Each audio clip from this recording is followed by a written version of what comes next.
우리의 영혼도 마찬가지인 것 같아요. 세상의 여러 가지 일들에 우리의 눈이, 우리의 마음이, 초점이 이렇게 흩어져 있으면은 우리가 봐야 할 것을 제대로 보지 못하고 흐리게 볼 수밖에 없고 그 목적을 잃어버릴 수밖에 없는 것 같아요.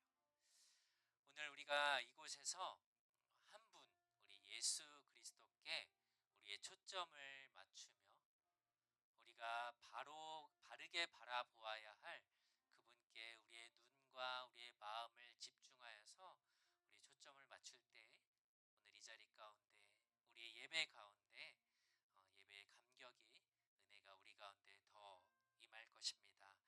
예배는 우리가 하나님을 향한 이 렌즈의 초점을 맞추는 시간이에요.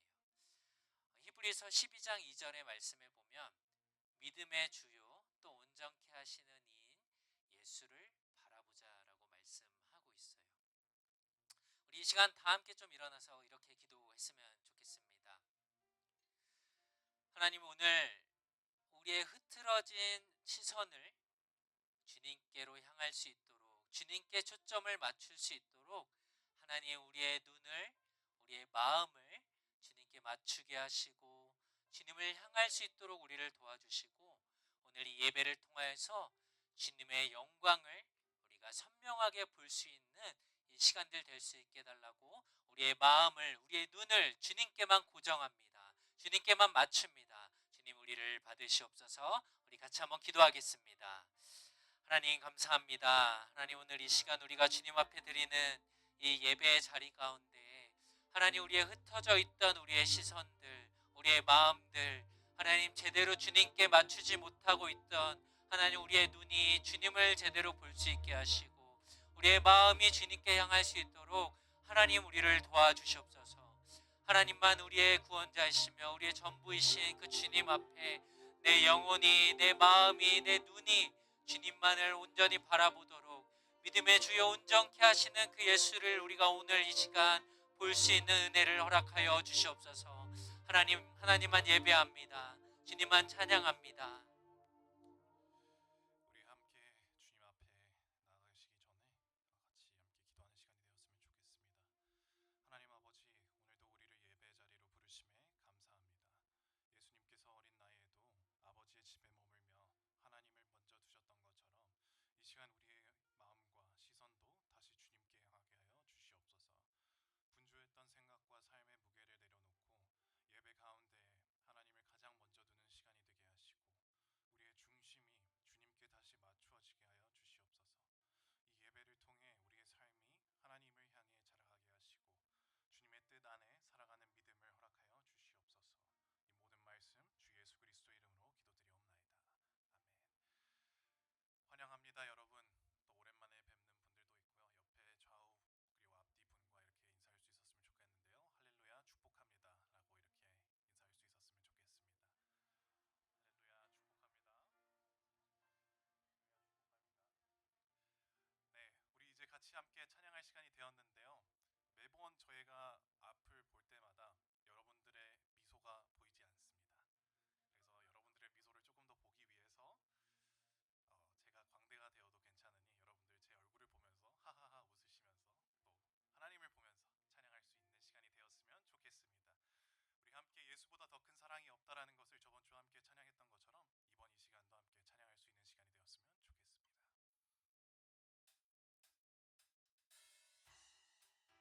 우리 힘찬 박수로 함께 찬양할까요?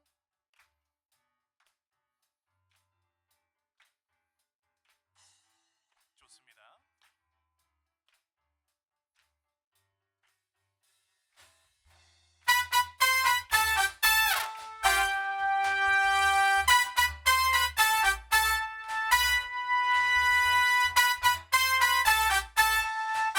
우리 함께 선포합시다. 예수보다 더 큰 사랑, 예수보다 더 큰 사랑, 그 누구도 줄 수 없네. 우리에게 자유 주신 그 큰 사랑, 예수보다 더 큰 사랑, 예수보다 더 큰 사랑, 그 누구도 줄 줄 수 없네. 우리에게 자유 주신 그 큰 사랑, 세상의 헛된 보아, 세상의 헛된 보아 곧 사라지지만 영원한 주의 나라 나의 맘에 남으리. 예수보다 더 큰 사랑 그 누구도 줄 수 없네. 우리에게 자유 주신 그 큰 사랑 찬양합시다. 찬양하세 영원히 변치 않는 그 사랑, 위대한 그 사랑, 내 죄 씻었네. 세상 모든 능력과 권세보다 강하신 영원한 그 사랑, 예수보다 더 큰 사랑, 예수보다 더 큰 사랑 그 누구도 줄 수 없네. 우리에게 자유 주신 그 큰 사랑, 예수보다 더 큰 사랑 그 누구도 줄 수 없네. 자유 주신 그 큰 사랑, 우리에게 자유 주신, 우리에게 자유 주신 그 큰 사랑.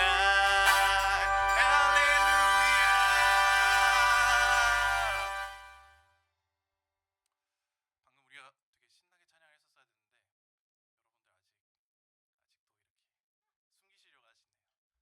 아직도 이렇게 숨기시려고 하시네요. 숨기시려고 하지 마시고 우리 함께 가벼운 마음으로 이렇게 주님을 찬양할 수 있었으면 좋겠습니다. 우리 감사함으로 같이 찬양하도록 하겠습니다.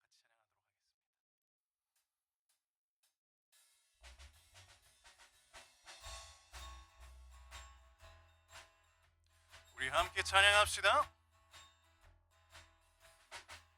여호와를 즐거이 불러 기쁨으로 주께 나가리.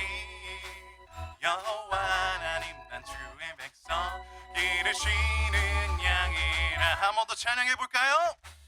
여호와를 즐거이 불러, 어떤 마음이요? 기쁨으로 주께 나가리. 누구의 백성? 여호와 하나님 주의 백성 기르시는 양이라. 감사함으로 주를 높이며 그 문에 들어가서 찬송함으로 그 이름을 송축할지어다. 여호와를 즐거이 불러 기쁨으로 주께 나가리. 여호와 하나님 난 주의 백성 기르시는 양이라. 한 번 더 찬양해 봅시다. 여호와를 즐거이 불러 기쁨으로 주께 나. 누구의 백성이죠? 여호와 하나님 난 주의 백성 기르시는 양이라. 감사함으로 주를 높이며 그 문에 들어가서 찬송함으로 그 이름을 송축할지어다. 주의 선함과 영원하고 주의 성실하심이 대대에 미치리로다.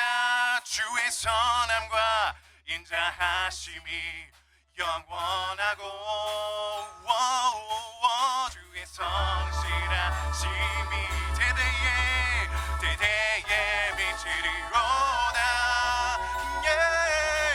감사함으로 주를 높이며 그 문에 들어가서 찬송함으로 그頌축할지어다 감사함으로 주를 높이며 그분에 들어가서 찬송함으로 우리 한 번 더 찬양해 봅시다. 감사함으로 颂축할지 감사함으로 주를 높이며 그분에 들어가서 찬송함으로 그 이름에 송축할지어다 송축할지어다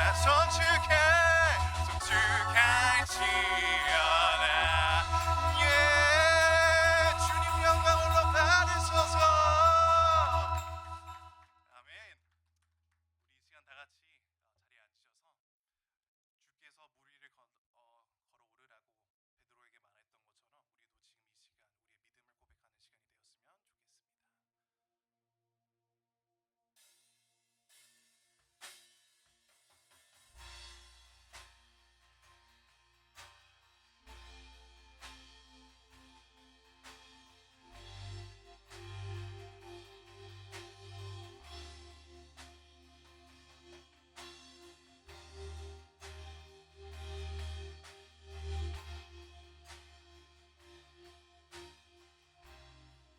우리 함께 고백해 봅시다. 주님 나를 부르시니 주님 나를 부르시니 두려움 없이 배에서 나아가리라. 주님 나를 부르시니 주님 내게 오라시니 주님 보고 계시기에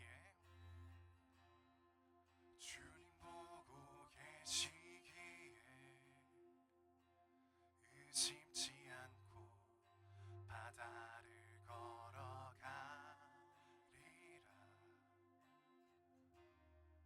주님 보고 계시기에 주님 여기 계시기에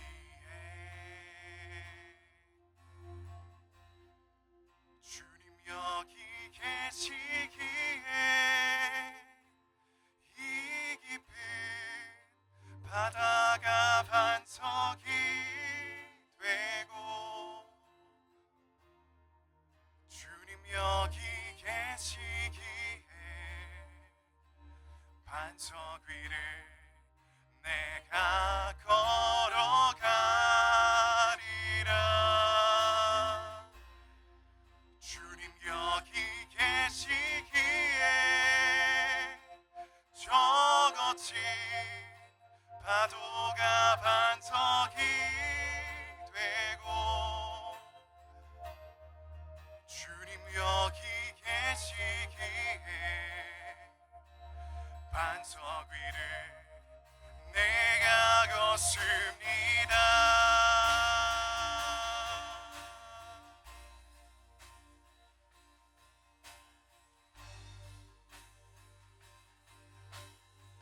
우리 한 번 더 찬양하시겠습니다.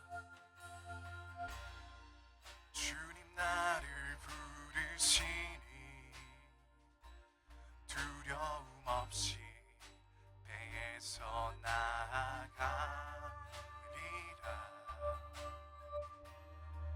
주님 나를 부르시니 주님 내게 오라시니 주님 내게 오라시니 주님 보고 계십니다. 주님 보고 계시기에 의심치 않고 바다를 걸어가리라.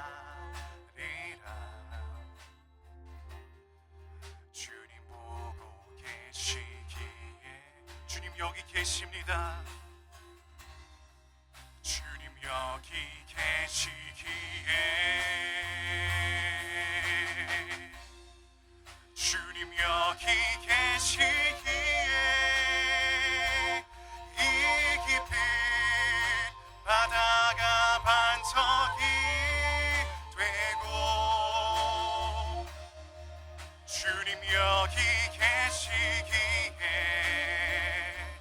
반석 위를 내가 걸어가리라. 주님 여기 계시기에 저거진 파도가 반석이 되고 주님 여기 계시기에 반석 위를 내가 걷습니다. 주님 여기 계시기에 주님이 이 자리에 계시기에 저희가 나아갑니다. 주님 파도가 반석이 되고 그 반석 위를 믿음으로 걷게 하는 그 믿음 주시옵소서. 하나님 주님 이 시간 우리가 나아갈 때 오직 주님만을 사랑하고 주님만을 바라볼 수 있는 저희가 될 수 있기를 원합니다. 주님 이 시간 다 같이 주님을 찬양할 때 오직 주님만 보게 하여 주시옵소서. 주님 여기 계시기에 주님 여기 계시기에 이 깊은 바다가 반석이 되고 주님 여기 계시기에 반석 위를 내가 걸어가리라. 주님 여기 계시기에 주님 여기 계시기에 저거친 파도가 반석이 되고 주님 여기 계시기에 반석 위를 우리 목소리로만 찬양합시다. 주님 여기 계시기에 주님 여기 계시기에 이 깊은 바다가 반석이 되고 주님 여기 계시기에 반석 위를 내가 걸어가리라. 주님 여기 계시기에 저거친 파도가 반석이 되고 주님 여기 계시기에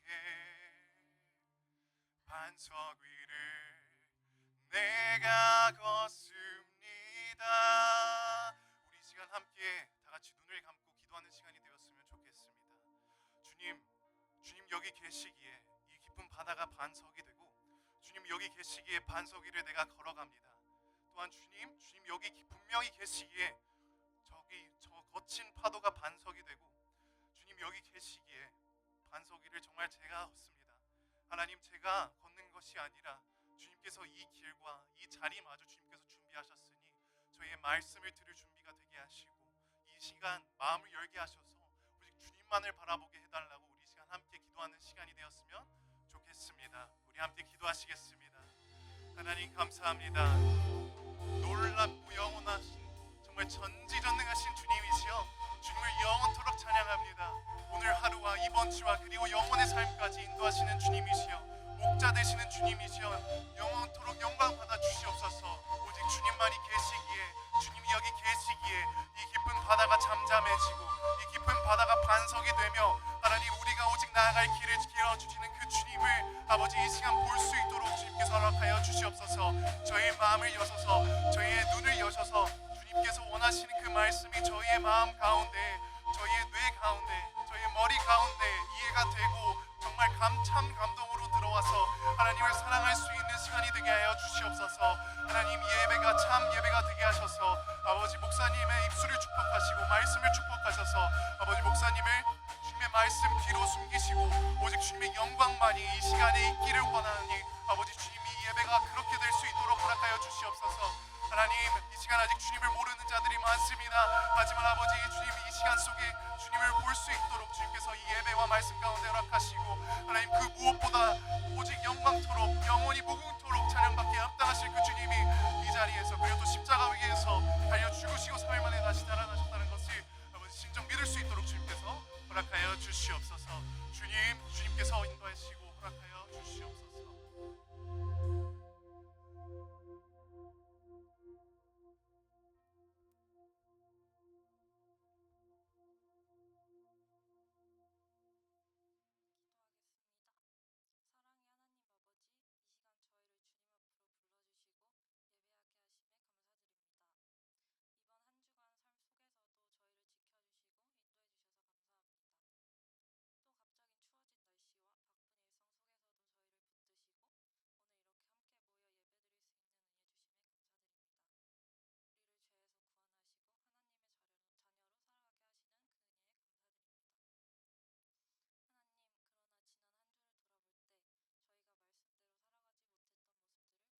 말씀은 누가복음 2장 40절에서 42절까지의 말씀입니다. 신약성경 누가복음 2장 40절에서 52절까지 우리 한 절씩 우리 번갈아 가면서 읽고 마지막 52절은 함께 읽겠습니다.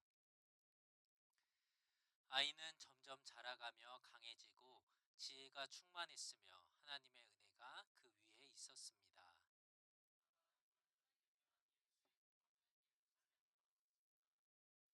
예수께서 12살이 되던 해에도 그들은 관례에 따라 절기를 지키러 예루살렘에 올라갔습니다.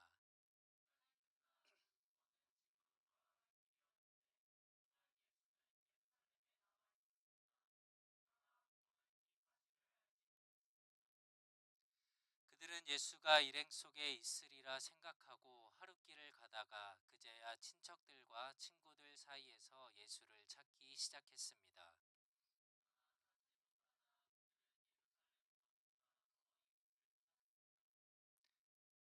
삼일이 지나서야 그들은 성전 뜰에서 예수를 찾게 됐습니다.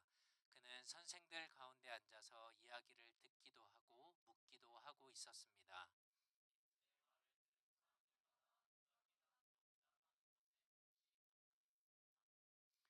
그 부모는 예수를 보고 놀랐습니다. 그래서 그의 어머니가 말했습니다. 얘야, 왜 우리에게 이렇게 했느냐? 내 아버지와 내가 얼마나 걱정하며 찾았는지 모른다.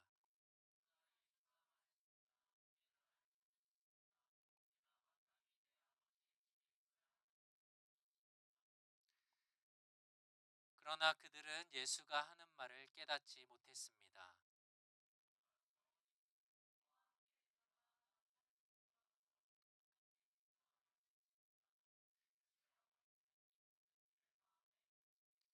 함께 읽겠습니다. 그리고 예수는 지혜와 키가 점점 더 자라가며 하나님과 사람들로부터 사랑을 받았습니다. 아멘. 여러분이 그 어렸을 때, 지금도 어리지만 조금 더 어렸을 때 캐나다로 좀 어린 나이에 이민을 왔던 또 청년들 여러분들 중에 영어를 배우고 아니면 학교를 다니면서 또 공부를 할 때 혹시 이런 생각 해본 적 없으세요? 아, 빨리 커서 어른이 되면 좋겠다. 그러면 아, 머리도 좀 똑똑해지고 영어도 좀 편해지고 지금 내가 공부하는 거 그때 되면 다 알 수 있겠지? 라고 혹시 생각 안 해보셨어요? 그때도 똑똑했죠? 네. 네. 자고 나면 아, 빨리 어른이 되면 좋겠다. 이런 생각을 저도 했던 것 같아요. 그런데 그런 일은 불가능하죠. 네. 한 살 한 살 나이를 먹어서 지금까지 여러분들이 왔잖아요. 시간이 흘러야 시간 속에서 하루하루 이것들이 쌓아져 가서 지금의 여러분들이 이렇게 있게 된 거겠죠. 그런데 이러한 우리의 삶의 원칙이 예수님에게도 동일했습니다. 물론 예수님은 우리와 똑같은 그런 평범한 아이는 아니었습니다. 태어나는 그 과정부터가 달랐죠. 성령의 놀라우신 그 역사로 임신을 하게 되었고 예수님이 생기게 되었고 또 천사들이 예수님이 태어날 것을 예언해 주기도 했고 또 예수님이 태어나자 많은 사람들이 찾아와서 예수님을 경배하고 왕으로 그냥 아이가 아닌 온 세상이 기다려왔던 구원자 예수 그리스도라는 것을 확인할 수 있었습니다. 그러나 오늘 이 누가복음의 이야기는 성경에 나타난 예수님의 유일한 어린 시절의 기록이거든요. 이 말씀을 기록하면서 그분이 구원자이고 하나님이시지만 그러나 한 인간으로서의 성장하는 모습을 보여주고 있어요. 사실 오늘 우리가 같이 읽은 이 누가복음의 말씀은 정말 중요하게 봐야 될 부분이 사실 굉장히 많아요. 그래서 끝날 때 퀴즈를 볼 건 아니고요. 긴장하지 마시고 셀 모임 때 좀 잘 오늘 들은 말씀들을 나누면 좋을 것 같아요. 오늘 40절이 이렇게 시작을 하죠. 아이는 점점 자라가며 강해지고 지혜가 충만했으며 하나님의 은혜가 그 위에 있었습니다. 예수님은 인간의 몸을 입고 이 땅에 오신 하나님이셨죠. 그래서 우리가 예수님을 이야기할 때 완전한 하나님, fully God이고 완전한 인간, fully man이라고 우리가 표현을 해요. 우리 중에는 이런 사람이 없어서 이거를 좀 이해하는 게 어려울 수도 있어요. 그래서 예수님이 완전한 하나님이었지만 또 완전한 인간이기도 했기 때문에 여러분과 똑같은 그런 아기의 모습으로 태어났어요. 예수님이 하나님이라고 해서 태어나면서부터 막 키가 180 막 이렇게 태어나지 않았어요. 그랬으면 마리아가 아마 죽었을지도 모릅니다. 그렇죠? 똑같이 태어났습니다. 아기의 모습으로. 뭐 성경엔 나오지 않았겠지만 엄마의 젖을 먹었겠죠. 그리고 여러분 아기 때 먹었던 그 이유식, 그리고 밥을 먹고 그렇게 똑같이 자랐을 거예요. 그러면서 키도 자라가고 몸도 자라가고 튼튼해지고 지혜도 채워져 갔습니다. 그런데 우리가 생각할 때 완전한 하나님이다, 예수님이 하나님이다, 인간이기도 하지만 완전한 하나님이다 라고 했을 때 그러면 예수님은 원래 지혜가 가득 채워져 있어야 하는 분 아닌가요? 예수님이 뭘 더 배워야 하나요? 어때요? 맞을까요? 틀릴까요? 퀴즈를 봐야겠네요. 자, 어, 오늘 말씀을 들을 때 여러분들이 오늘 이 완전한 하나님이자 완전한 인간이었다라는 이 부분을 계속 좀 생각을 하시면 좋을 것 같아요.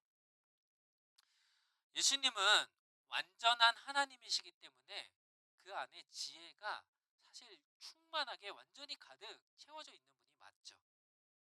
그런데 또 완전한 인간이라고 우리가 했잖아요. 그래서 그 나이에 맞는 지식을 하나씩 하나씩 배워가게 돼요. 그러니까 인간으로서는 지식을 배우는데 여러분들 중에 천재 있죠? 고개를 끄덕이시는데 천재들 있잖아요. 그렇죠? 그래서 어렸을 때부터 막 나는 모든 걸 다 배우면 보이는 대로 다 외울 수 있고 막 다 해서 전부 다 100점을 맞았어. 그랬으면 여기 없었겠죠. 그렇죠? 네, 그럴 수 있는 사람이 거의 없어요. 그렇죠? 내가 그 나이가 되면 그때 또 배울 수 있는 것들이 있고, 그리고 조금 더 자라야 이해할 수 있는 것들이 있고, 그것처럼 내가 인간으로서 배울 수 있는 지식에 한계가 있어요. 그래서 이 예수님은 인간이시기도 하고 완전한 하나님이시기도 했지만 인간의 그 제한된 지식, 그 두뇌라고 해야 되나요? 그 부분 때문에 하나님의 완전한 지혜가 그 안에 다 담겨져 있고 드러날 수가 없었어요. 그래서 점차 자라가게 되었던 거예요. 키가 갑자기 막 자라는 경우 있죠. 뭐 중학교 때나 고등학교 때. 그렇죠? 그러면 어떻게 되죠? 여기에 그 살이 이렇게 튼어진다 그래야 되나? 그리고 흉터가 남아요. 그렇죠? 원래 성장 속도대로 조금씩 조금씩 자라야 살이 이렇게 같이 자라가면서 이 정상적으로 자랄 수 있는데 갑자기 이렇게 쑥 크면은 이게 살이 근육이 아마 찢어지고 버티지 못할 거예요. 그렇죠? 마찬가지로 예수님이 인간이라는 그 안에 있었기 때문에 하나님의 완전한 지혜가 자라가는 데는 인간의 그 한계를 완전히 벗어날 수는 없었어요. 그 안에서 인간의 성장 속도에 따라서 이것들이 자라가게 됐던 거죠. 더 중요한 거는 사실 마지막에 있는 말씀인데요. 하나님의 은혜가 그 위에 있었다라고 말씀을 합니다. 예수님이 이렇게 지혜가 충만할 수 있었던 이유는 바로 하나님의 은혜가 있었기 때문이에요. 시편에서는 이렇게 말씀하거든요. 같이 읽어볼까요? 시작.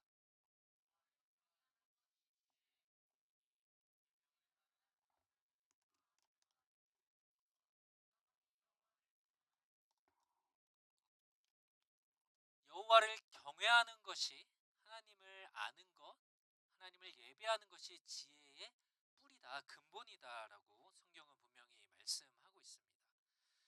하나님의 은혜로 하나님과의 그 관계 안에서 예수님은 지혜가 계속 자라갈 수 있었던 거예요. 이 지혜가 충만할 수 있었던 겁니다. 완벽한 완전한 하나님이셨던 예수님조차 지혜가 자라갔다면 우리는 얼마나 더 그래야 할까요? 이 영적인 지혜는 하나님과의 이 친밀한 관계 그리고 하나님의 은혜 아래서 자라나는 것임을 여러분들이 꼭 기억했으면 좋겠어요. 여러분들의 하나님에 대한 이 지혜와 그 하나님의 사랑과 이것들이 계속해서 여러분들이 자라나가야 되지, 멈춰져 있으면요, 식물도 그렇지만 열매를 맺지 못하고 결국은 시들어 죽고 마는 거예요. 이게 우리의 영적인 원리인 거예요. 예수님에 대해서 이렇게 어린 시절을 간단히 설명한 다음에 그 다음 41절에서 47절까지는 12살 예수님의 에피소드가 등장을 해요. 한국이나 우리 캐나다도 명절 할리데이가 되면은 이제 고향이나 본가로 가족을 만나러, 친척들을 만나러 이렇게 가죠. 마찬가지로 유대인들은 그들의 가장 큰 명절이었던 이 6월절에 어디에 살든지 예루살렘으로 가서 그들이 하나님을 예배하는 문화가 있었습니다.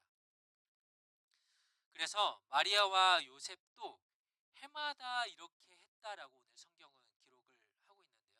그만큼 이 부모는, 예수님의 부모는 하나님의 말씀에 온전히 순종하는 사람들이었던 겁니다. 요셉과 마리아가 살았던 곳이 어디였냐면 나사렛이었어요. 저 위에. 그리고 예루살렘으로 항상 이 명절, 유대인의 명절 크게 세 개인데요. 오늘은 이제 6월절에 대해서 얘기하니까 이때 예루살렘까지 가야 되는데 한 150km 정도 떨어져서 한 일주일 정도 걸린다고 합니다. 그래서 매년 3번씩 여기를 갔다가 왔다가 갔다가 왔다가 이 일들을 했던 거예요. 그때 자동차가 있었겠어요? 비행기가 있었겠어요? 걸어서 아니면 나귀를 타고 이렇게 그 길을 갔다 왔던 거죠. 그리고 이 절기를 원래 지키는 의무는 남자들에게만 있었어요. 그런데 오늘 성경을 보면 마리아도 함께 갔다라고 얘기를 해요. 그러니까 그만큼 요셉과 마리아가 하나님께 신실한, 하나님의 말씀을 온전히 따르는 사람들이었다는 걸 보여주는 거죠. 그리고 오늘 42절에 보면 예수께서 12살이 되던 해에도 그들은 관례에 따라 절기를 지키러 예루살렘에 올라갔다라고 말씀을 합니다. 이때 예수님의 나이가 몇 살이라고요? 12살이에요. 유대인 남자들은 13살이 되면은 성인식을 해요. 그러니까 성인식을 한다라는 것은 어떤 말이냐면 이제 내가 하나님 앞에 사람으로서 하나님의 말씀과 율법을 따를 지킬 의무가 있는 사람이 되었다라는 것을 보여주는 게 바로 성인식이었습니다. 그만큼 이제는 인격적으로도 어떤 키로도 신앙으로도 이제 성숙한 사람이 되었다라는 거죠. 문제는 이 다음에 일어났어요. 이제 절기가 돼서 예루살렘에 갔다가 다시 돌아오는 길이었습니다. 보통 이 6월절 아니면 이 절기를 지키기 위해서 흩어져 살던 유대인들 한 5만 명 정도가 예루살렘으로 모인대요. 그 당시에 예루살렘의 인구가 한 15,000명 정도였는데 그보다 3배나 많은 사람들이 이 명절을 지키기 위해서 예루살렘으로 모였던 거죠. 그러니까 얼마나 많은 사람들이 왔겠어요. 그리고 각 지역에 사는 사람들이 아니면 자기 친척들, 가족들끼리 같이 이렇게 막 왔다가 또 끝나면 같이 이렇게 그 길을 돌아갔던 겁니다. 그래서 요셉과 마리아도 당연히 자기 마을 사람들, 친척들하고 같이 이렇게 왔기 때문에 돌아가는 길에 그 무리에 예수님도 잘 따라서 올 거라고 생각하고 집으로 돌아가고 있었어요. 그런데 하루를 지나고 봤는데 그 무리들 중에 예수님이 안 보이는 겁니다. 찾아보니까 아무리 찾아봐도 없어요. 그래서 결국 다시 예루살렘으로 돌아갑니다. 혹시 빠뜨리고 왔나? 라고 해서 돌아갔어요. 오는 길에 하루 없었고 다시 돌아가는 길에 하루 못 찾았고 그리고 예루살렘에서 찾는데 또 하루가 걸렸어요. 그래서 3일 동안 예수님을 못 찾고 그제서야 발견을 하게 됩니다. 제가 어릴 때 집을 나간 적이 있었어요. 6살 때. 가출은 아니고요. 엄마가 잠깐 뭐 사러 나가셨는데 제가 엄마를 찾겠다고 혼자 집을 나간 거예요. 해가 이제 진 저녁이어가지고 엄마가 이제 안 오니까 궁금해서 제가 찾으러 나갔는데 엄마는 이제 뭐 뭘 사러 나갔다가 이제 집에 들어오셨는데 애가 없어진 거예요.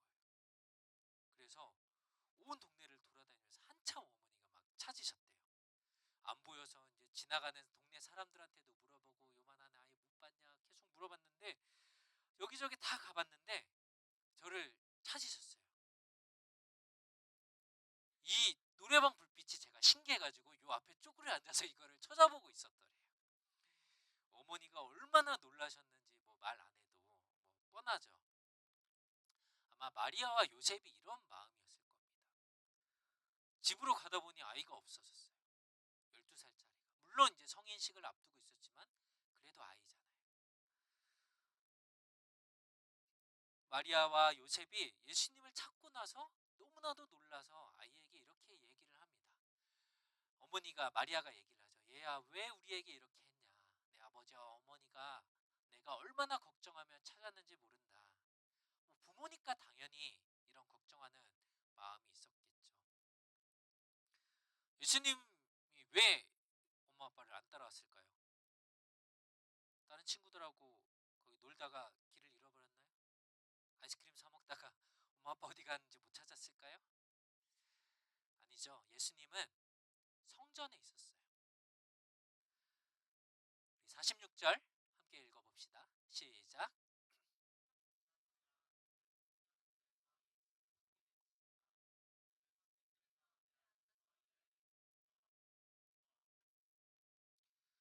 예수님이 어디에 있었다고요? 성전에 있었대요. 12살이면 물론 이제 성인식이 다음에 있었지만 어린 나이죠. 그런데 성전에서 말씀을 가르치는 선생들이라고 했지만 랍비였을 겁니다. 그리고 어른들과 함께 그 선생님들이 말하는 것들을 들으면서 또 질문도 하고 거기에 앉아 있었다라는 거예요. 이 당시도 그랬지만 지금도 유대인들은 교육을 할 때 이렇게 같이 책상에 둘러 앉아서 아이든 어른이든 성경에 대해서 이야기를 듣고 묻고 하는 식으로 이렇게 교육을 하는데 아마 예수님도 그랬던 것 같아요. 그렇다고 예수님이 물론 하나님의 아들이니까 그때에도 성전에서 이 사람들을 가르친 걸까? 아마 그러진 않았던 것 같아요. 예수님은 질문은 이렇게 듣고 묻고 하는 모습들을 보니까 사람들이 너무나도 놀랐다라고 성경은 기록을 하고 있습니다. 예수의 말을 들은 사람마다 그가 깨닫고 대답하는 것에 몹시 감탄했다라고 성경을 말씀하고 있어요. 이 감탄하다라는 단어가 이 헬러 단어를 찾아보면 그 단어의 뜻이 오 대단한데? 약간 이 정도가 아니에요. 사실 헬라어의 이 감탄하다라는 단어는 정신을 잃을 정도로 깜짝 놀랐다라는 단어를 쓸 때 이 단어를 사용을 합니다. 이 선생들하고 지금 선생님들하고 얘기를 질문을 주고받았다라고 했잖아요. 근데 이 유대교의 랍비들은 평생 말씀만을 연구하고 그래서 이 탈무드라고 하죠. 자신들의 지혜를 담은 책을 만들어낼 정도로 성경에 굉장히 뛰어난 사람들이었어요. 그런데 예수님이 그들에게 했던 질문 때문에 그들은 깜짝 놀랄 정도로 그들이 평생 배워왔던 그 지식이 하나님에 대한 그들의 공부가 그 지혜를 흔들고 꿰뚫을 정도로 예수님의 그 지혜가 놀라웠던 겁니다. 우리가 요한복음의 말씀을 보면 이렇게 되어 있죠. 1절과 14절인데 우리 같이 한번 읽겠습니다. 시작. 태초에 말씀이 계셨습니다. 그 말씀은 하나님과 함께 계셨고 그 말씀은 하나님이셨습니다. 그 말씀이 육신이 돼 우리 가운데 계셨기에 우리는 그분의 영광을 보았습니다. 그것은 은혜와 진리가 충만한 아버지의 독생자의 영광이었습니다. 아멘.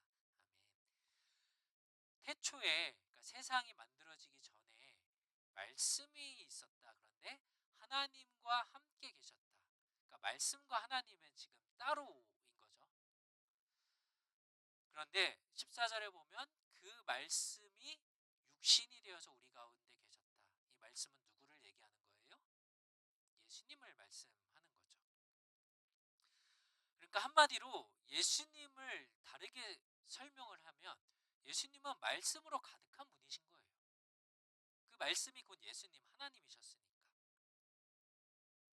그래서 인간의 몸을 입고 온 예수님에게도 말씀이 충만하셨겠죠.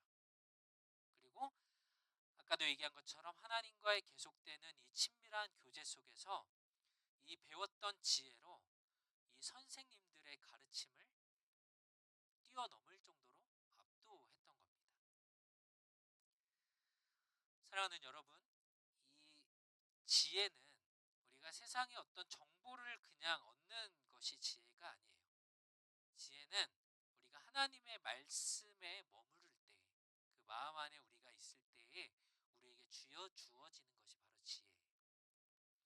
하나님의 사랑 안에서 말씀을 묵상하고 또 하나님께 묻고 답을 구할 때에 오늘 이 예수님처럼 그 지혜가, 그 은혜가 우리 가운데 충만히 임할 것입니다. 그렇다고 이 예수님이 아까도 얘기한 것처럼 이 지식을, 이 지혜를 교만하게 이것들을 가지고 뭐 자랑하거나 뭐 그들에게 뽐내거나 뭐 가르치어 드리려고 하지는 않았던 것 같습니다. 만약에 그랬으면 성전에 3일이나 못 있었을 겁니다. 아마 선생님들한테 쫓겨났겠죠. 예수님이 그러시진 않으셨던 것 같아요. 이렇게 예수님이 성전에 계신 것을 발견한 이 부모님은 이 아이를 다시 찾았다는 기쁨과 이 안도감의 한숨을 돌렸는데 예수님의 반응이 좀 당황스럽습니다. 예수님의 반응을 한번 읽어볼까요? 시작. 왜 나를 찾으셨습니까? 내가 마땅히 내 아버지의 집에 있어야 하는 줄 모르셨습니까? 이 말만 보고 예수님 버릇이 없네 라고 여러분 생각하시면 안 돼요. 자, 내가 마땅히 내 아버지의 집에 있어야 한다 라고 하는 이 말씀은 성경에 기록된 예수님의 첫 번째 말이기도 해요. 예수님의 처음 예수님이 하신 말씀이죠.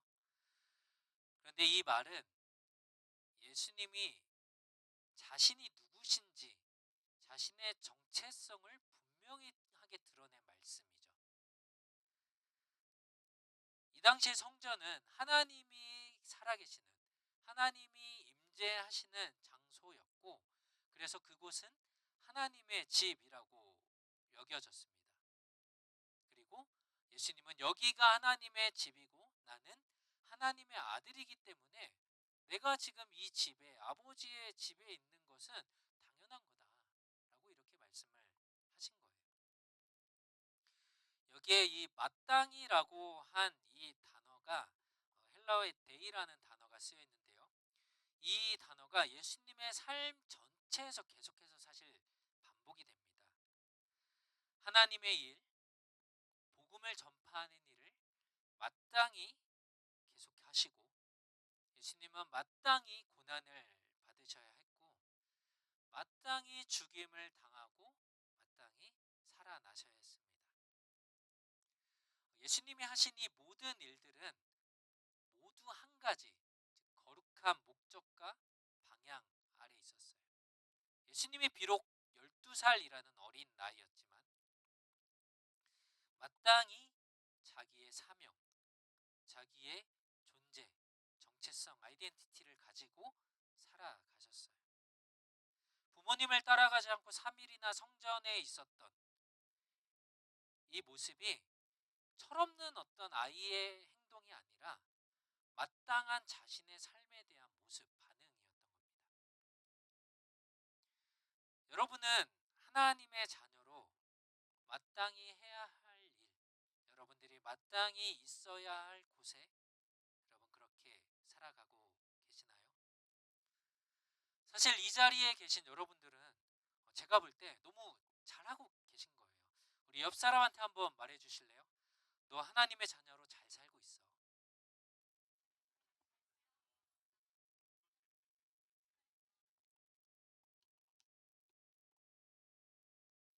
이게 우리가 하나님의 자녀로서의 정체성이에요.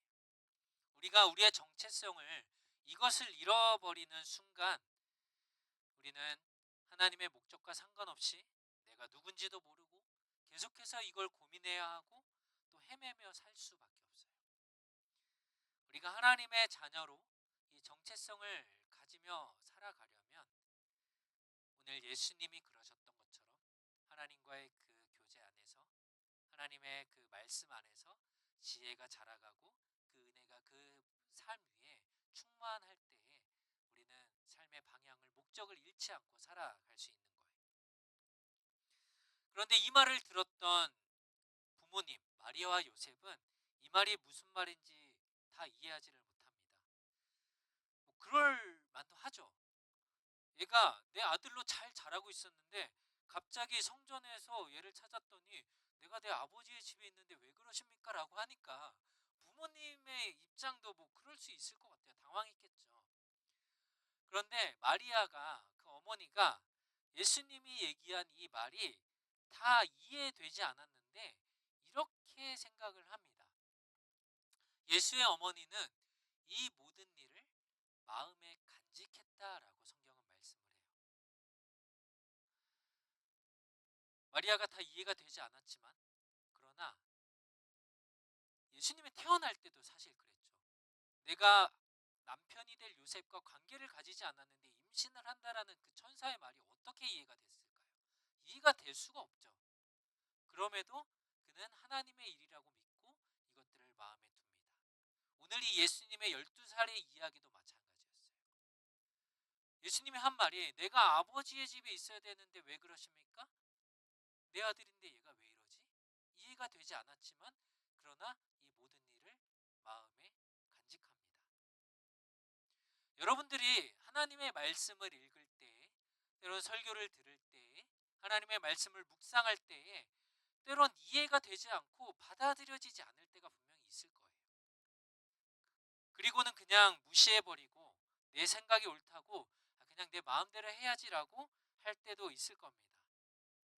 그런데 오늘 우리가 이 말씀을 기억하면서 마리아도 분명히 예수님의 말씀이 이해되지 않았지만 그러나 그것을 마음에 두고 하나님의 뜻을 간직했습니다. 그것들을 구했어요. 믿음이 때로는 보이지 않아요. 이해가 되지 않아요. 앞이 캄캄해 보입니다. 그러나 하나님이 진리라는 것을 우리의 마음에 두고 신뢰하면 이 가는 길 가운데 이것들을 하나님 언젠가는 비춰주신다라는 거예요. 깜깜한 밤에 운전을 하다 보면은 여기가 대체 길이 있는 건지 제대로 가고 있는 건지 잘 보이지 않고 이해가 되지 않고 의심이 들고 불안합니다. 그러나 빛이 비춰지고 또 그 길을 밝은 낮에 가보면 아 뭐야 이런 거였어? 이거 아무것도 아닌데? 라고 우리는 생각하고 안심하게 되죠. 마찬가지예요. 우리가 믿음의 길을 갈 때, 우리가 하나님의 말씀을 들을 때 이해되지 않고 지금은 이것이 깜깜해 보여도 하나님이 우리에게 이것들을 비춰주실 때 우리는 그 하나님의 길을 우리가 마땅히 갈 수 있게 됩니다. 예수님이 부활하신 것을 믿지 못했던 도마라는 제자에게 예수님이 이렇게 말씀하셨죠. 같이 읽어볼까요? 예수께서 시작. 예수께서 도마에게 말씀하셨습니다. 너는 나를 보았기 때문에 믿느냐? 보지 않고도 믿는 사람은 복이 있다. 아멘. 믿음이 얼마나 중요한지를 예수님도 말씀하셨어요. 예수님이 부활하셨지만 그것을 보지 않고는 내가 믿지 못하겠습니다. 라고 했던 이 도마에게 예수님이 말씀하신 거죠. 우리에게 말씀 그리고 그 예수님을 우리에게 주셔서 예수님은 언제까지 우리를 깜깜한 곳에 두지 않으실 거예요. 믿음이 보이지 않는 곳에 그냥 내버려 두지 않으십니다. 우리에게 밝히 알 수 있도록 말씀을 통해서 또 은혜를 주셔서 우리의 지혜가 자라가도록 하셔서 하나님의 뜻을 우리에게 알게 하실 것입니다. 예수님이 이렇게 성전에 3일 동안 머물러 있다가 어머니가 왔을 때 나는 아버지 집에 있으니까 그냥 절 두고 그냥 가시죠 라고 했을까요? 성전에 계속 계셨을까요? 51절을 보니까 그러고 나서 예수는 부모와 함께 내려가 나사렛으로 돌아가서 부모님께 순종하며 지냈다라고 성경은 말씀합니다. 되게 평범해 보이는 이 말씀이 사실은 굉장히 놀라운 일이에요. 아이가 당연히 부모님 말씀에 순종해야지. 여러분들도 그러잖아요. 제발 그렇다고 해주세요. 여러분들도 그런 것처럼 아이가 부모님께 순종해야지. 그냥 아이로 봤을 땐 맞는 말이죠. 그런데 예수님이 아까 어떤 분이라고 그랬어요? 완전한 인간이지만 완전한 하나님이라고 했잖아요. 그런데 말씀으로 세상을 만드신 이 창조주이신 하나님, 그분 예수님이 지금 누구에게 순종하며 지냈다고요? 부모님께. 하나님이 만드신 그 인간, 창조물인 그 인간에게 순종하며 지냈다라는 거예요. 하나님의 아들이라고 자기의 정체성을 그렇게 나타내신, 자기의 사명을 선포하신 분이 자기의 육신의 가정의 권위에 복종하신 거예요. 10계명의 5번째 계명이 뭐죠? 내 부모를 공경하라. 예수님은 모든 율법에 신실하게 그것을 지키셨어요. 그 율법의 주인이신 그분이 그 율법 아래에 순종하신 거예요.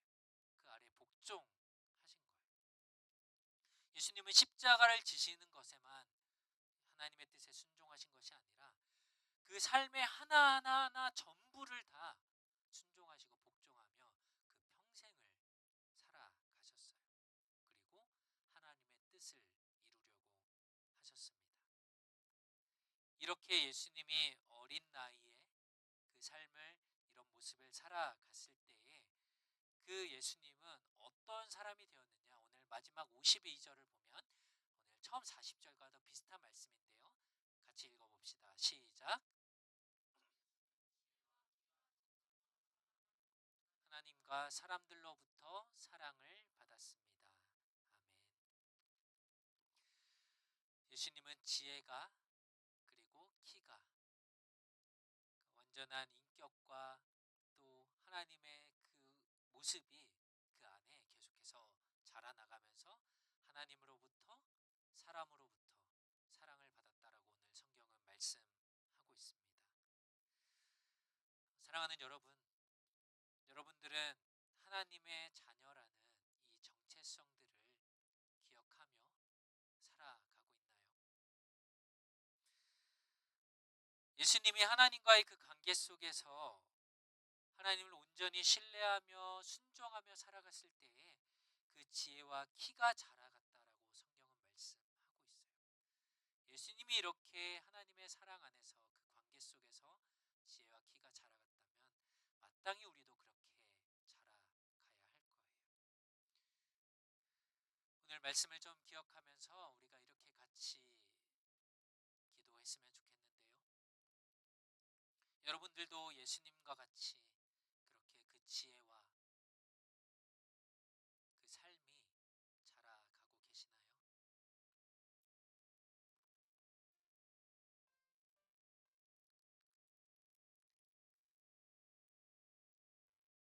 오늘 처음에 시작할 때도 우리가 기도했지만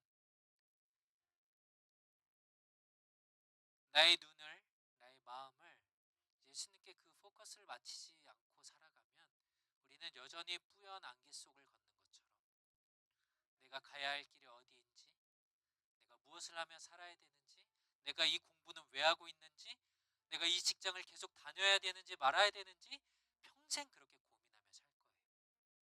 그런데 오늘 예수님은 하나님과의 그 관계 속에서 그 지혜가 자라가며 내가 무엇을 위해 이 땅에 살아야 되는지 분명히 그 정체성을 알았어요. 그렇기 때문에 그 어린 나이에 부모님을 따라가지 않고도 내가 어디에 있어야 되는지, 무엇을 하며 살아야 되는지를 분명히 하셨어요. 여러분들도 그렇게 되기를 소원합니다. 순종으로 우리가 믿음의 길을 걸을 때에 하나님의 지혜가 자라가고 하나님의 은혜가 우리 위에 임하며 내가 어떤 사람으로, 내가 이 땅 가운데 하나님이 나를 왜 태어나게 하셨는지, 한국이 아닌 이곳 캐나다까지 와서 내가 나를 살아가게 하셨는지, 왜 이 땅에 태어나게 하셨는지, 여러분들은 그 하나님의 목적대로, 그 사명대로 살아가게 될 거예요. 우리 시간 같이 기도합시다. 하나님, 우리의 삶에서 하나님과의 친밀한 관계 속에서 우리의 지혜가 더욱더 자라가게 하시고 하나님을 알아가는 그 기쁨이 우리 안에 충만하게 하시고, 그래서 주님께 순종하며 주님의 뜻을 이루며 우리의 정체성이 무엇인지를 기억하며 살아갈 수 있도록, 그래서 오늘 예수님과 같이 지혜와 키가 자라가며 하나님과 사람들로부터 사랑을 받는 우리들이 되게 하여 주시옵소서. 우리 같이 한번 기도하겠습니다. 하나님 감사합니다. 하나님 여전히 우리의 삶 가운데 하나님 여전히 우리가 하나님을 알기보다는 세상의 지식들, 다른 것들에 우리의 마음을 빼앗겨서 주님을 알아가는 그 기쁨을 누리지 못하고 우리의 키와 지혜가 자라가지 못하고 여전히 어린아이와 같은 신앙으로 살아가고 있다면, 하나님, 우리가 하나님의 말씀 앞에 주님의 뜻 앞에 순종하며 나아갈 수 있도록 도와주시옵소서. 하나님, 하나님의 은혜가 필요합니다. 하나님의 지혜가 우리 가운데 필요하오니 하나님, 우리를 도와주시고 하나님, 우리의 삶 가운데, 우리의 마음 가운데 하나님, 우리가 주님을 따르며 주님께 순종하며 나아갔던 예수님처럼 우리도 순종하며 나아가는 우리의 삶이 되게 하여 주시고, 그래서 하나님으로부터 사람들에게 사랑을 받으며 지혜와 키가 자라가는 우리들 될 수 있도록 하나님 도와주시옵소서. 하나님, 믿음의 부족함과 우리가 말씀 앞에서도 하나님 여전히 주님을 알지 못하고 깨닫지 못하지만, 그러나 마리아가 여전히 그 하나님의 말씀을 마음에 두고 하나님께 신뢰하며 나아갔던 것처럼 우리의 삶이 그렇게 나아갈 수 있도록 하나님 도와주시옵소서. 주님 감사합니다.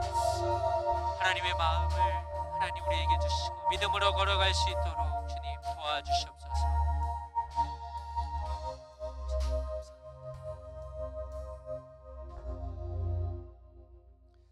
하나님, 우리가 믿음의 길을 걸어갈 때 때로는 하나님의 뜻이 그 말씀이 이해가 되지 않지만, 그런 하나님은 신실하신 분이시기에 한 번도 그 약속을 어기지 않는 분이시기에 우리를 이 땅 가운데 태어나게 하시고 살게 하신 하나님의 놀라우신 계획과 뜻이 분명히 있음을 우리가 기억하며 오늘 예수님처럼 신실하게 하나님과의 그 관계 속에서 우리의 지혜가 자라가게 하시고 하나님께 또 사람들에게 사랑을 받는 우리들로 자라갈 수 있도록 하나님 도와주시옵소서.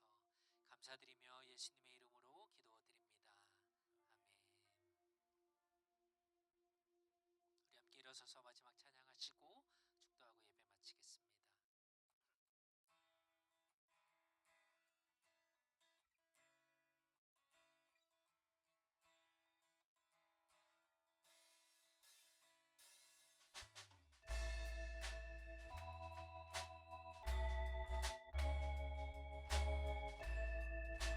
우리 함께 고백합시다. 나의 시선이 나의 마음을 향할 때 자꾸 초라한 모습과 두려움뿐이네. 나의 시선을 당신께 돌릴 때 비로소 내 맘 평안해. 비로소 내 맘 평안해. 주를 바라보며 그 맘을 구합니다. 나의 모든 것 다 품으신 주님의 사랑, 나의 생각보다 더 크신 주님의 계획, 그 앞에 주를 바라보며 주를 바라보며 그 맘을 구합니다.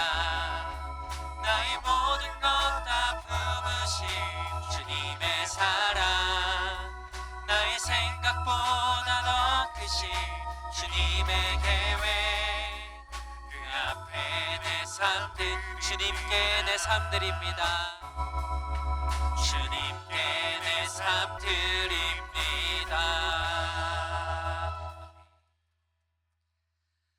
이제는 우리 주 예수 그리스도의 은혜와 하나님의 크신 사랑과 성령의 충만케 하심이 날마다 하나님의 자녀라는 정체성을 가지고 하나님의 은혜가 우리 위에 충만하여서 그 지혜가 점점 더 자라나가며 주님의 나라를 위해 살아가기로 다짐하고 결단하는 사랑하는 모든 주의 청년들 머리 위에 이제로부터 영원토록 항상 함께 있을지어다.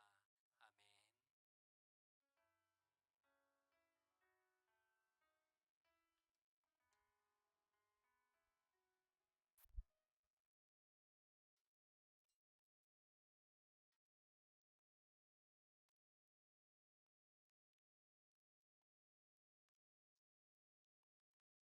네, 마하나임 청년부 예배에 나오신 여러분들을 진심으로 환영합니다. 성경 공부가 매주 화요일 목요일에 준비되어 있습니다. 학교에서 6시에 진행되고요. 궁금한 사항이나 추가적인 질문들이 있으시면 목사님께 문의해 주세요.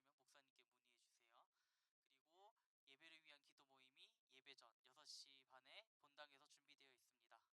시간 맞춰 오신 분들은 참여해 주셔서 예배를 위해 기도해 주시면 감사하겠습니다. 노숙자들을 대상으로 하는 주스의 사역이 이번 주 28일 토요일에 있습니다. 이제 8시에 아침 8시에 지하 식당에서 준비하고 이제 사역 나가게 됩니다. 많은 참여 부탁드립니다. 그리고 이번 달 먼슬리 액티비티가 같은 날짜 28일 토요일에 있습니다. 그래서 같이 영화 킹 오브 킹스 관람 예정이고요. 이제 2시에 이제 유초등부실에서 같이 관람할 예정입니다. 예, 이것도 참여 부탁드리겠습니다. 저희 팀 전체 모임이 29일 주일에 이제 식사 후에 준비되어 있습니다. 각 팀에 소속돼 있으신 분들은 이제 같이 모여서 참여해 주시면 감사하겠습니다. 그리고 고난주간 특별 새벽 기도회가 준비되어 있습니다. 3월 30일 다음 주 월요일부터 이제 금요일까지 이제 오전 6시 반에 교회에서 진행이 되고요. 이제 마지막 금요일에는 이제 성금요 예배가 오후 7시에 준비되어 있습니다. 그래서 참여해 주시면 감사드리겠고 이 특별 새벽 기도회로 인해서 이제 4월 4일 토요일에는 새벽 기도회가 없습니다. 청년부 총회가 4월 10일 금요일에 이제 준비되어 있습니다. 릴레이 기도 다들 하고 계시죠? 하고 있는 거 맞나요? 네, 릴레이 기도로 같이 준비해 주시면 감사하겠습니다. 원주민 선교가 이제 여름에 준비되어 있을 예정입니다. 그래서 이제 훈련 진행되고 또 이제 선교지로 가서 사역을 진행을 하게 됩니다. 그래서 1차 등록 마감이 4월 30일까지입니다. 더 이제 궁금한 사항이나 질문 있으신 분들은 목사님께 여쭤보시면은 대답 잘 해주실 겁니다. 다음 대표 기도는 민진셀에서 준비해 주시면 되겠습니다. 그리고 저희 이제 새가족 교육 마치고 이제 셀에 배정되는 친구가 있는데요. 셀장께서 이제 나와서 선물 전달해 주시면 되겠습니다.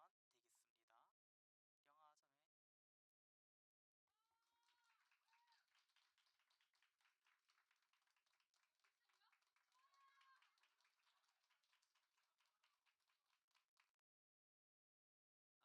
한 가지만 제가 좀 설명하고 우리 특세 광고 한 번만 좀 보여주시면요. 저희 이번 3월 다음 주 월요일부터죠. 특세가 있는데 특별 새벽 기도회예요.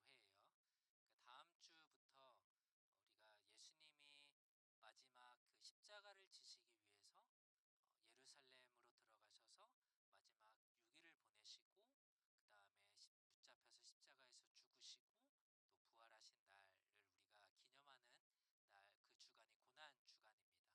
그래서 고난 주간이 끝난 그 토요일이 지난 주일이 저희가 부활 주일인데요. 이번 한 주간 우리가 좀 예수님의